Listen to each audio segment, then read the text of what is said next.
Hi guys, welcome back. It is Tasty Tuesday.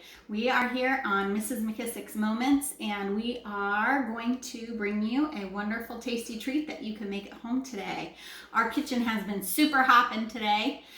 My son Parker has been busy baking all afternoon. He is trying to make a double layer chocolate cake from scratch with his own special chocolate icing for on top. So we're kind of excited for our after dinner treat to try some of his cake today. So he's gonna let me have the camera while I video for you a little bit about, I'm gonna show you some of the cake that he's made, and then we're gonna read a quick story from our News to You program, which is a program that I use in my classroom that we have a recipe every Friday, and our students follow the recipe to cook. So I know that we're not together and it's not a Friday, but we're gonna follow our recipe that we would be doing if we were in the classroom.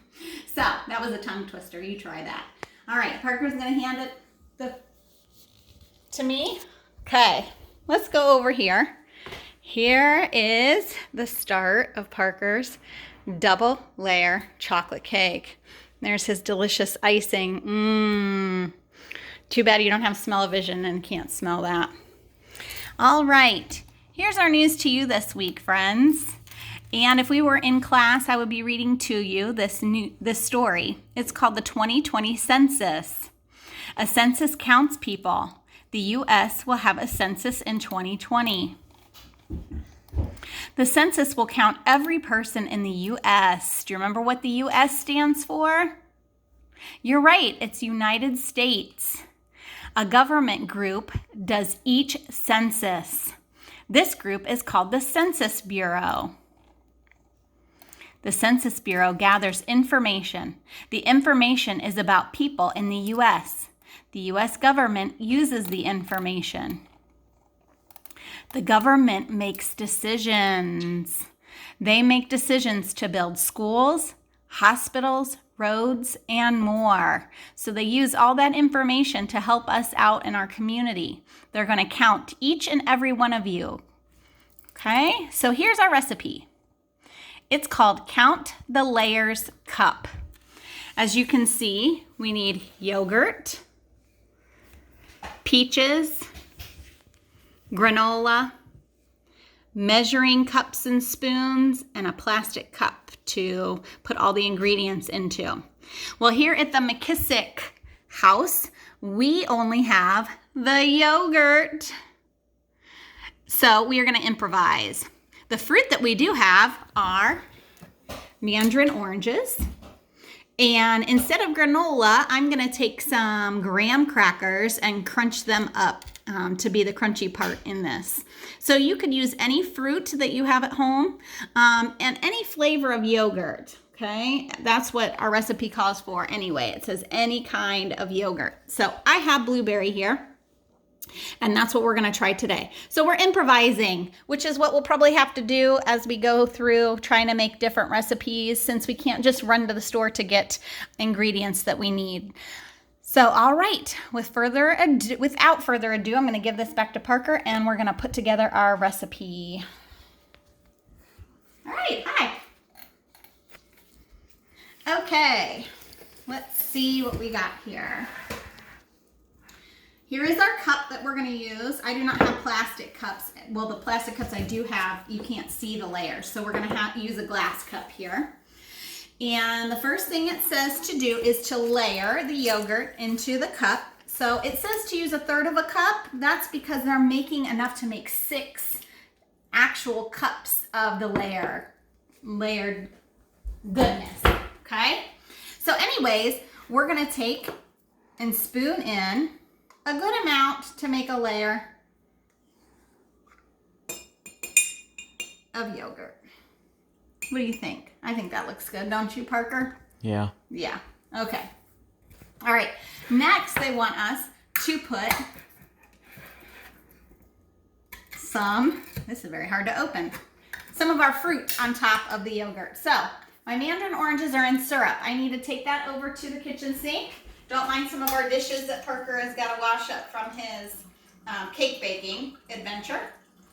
I'm gonna drain off all of my juices from my mandarin oranges. If I leave the juice in, it's gonna make my yogurt really runny, and I don't really like runny yogurt. All right, so we're gonna take a big spoonful of our mandarin oranges and put that in on top. Ooh, can we see a layer of orange there? Maybe add a little bit more. There we go. Okay, how's that? Okay, the next thing we need to do, it says to put the granola in our cup. Well, we don't have the granola, remember, we have graham crackers. Granola is delicious, and I really wish I had some extra at home, but I don't. I did think about, actually, we have Raisin Bran cereal, and putting Raisin Bran cereal in there, so that could be an option. But I also found these graham crackers and thought this would be a sweet treat to try too.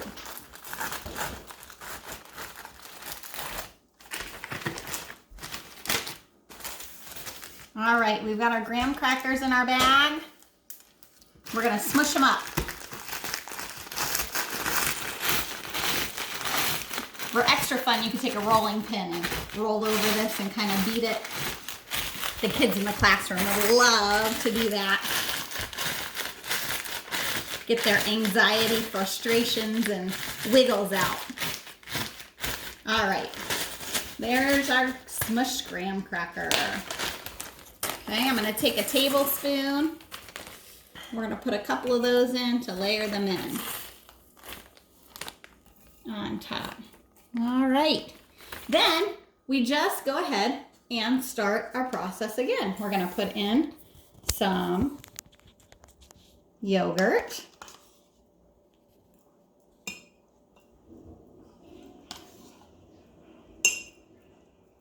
Okay, some oranges.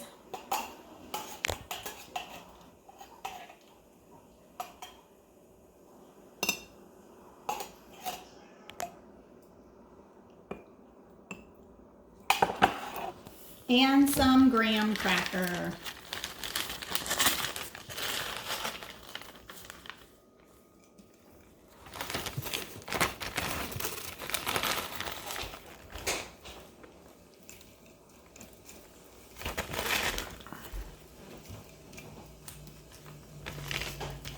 All right, that's the end. The last step says number 5. Ooh, our favorite step, friends. We get to eat it. Before we eat it, let's go back and count how many layers we have. Ready? 1, 2, 3, 4, 5, 6. 6 delicious layers. Okay? All right. We're gonna get ready and try a bite of this. Let's see if I can get a little bit of each thing in here without making too big of a mess. Enjoy your tasty treat, and I hope you have a wonderful Tuesday. We'll see you back tomorrow for Wacky Wednesday. Bye, guys.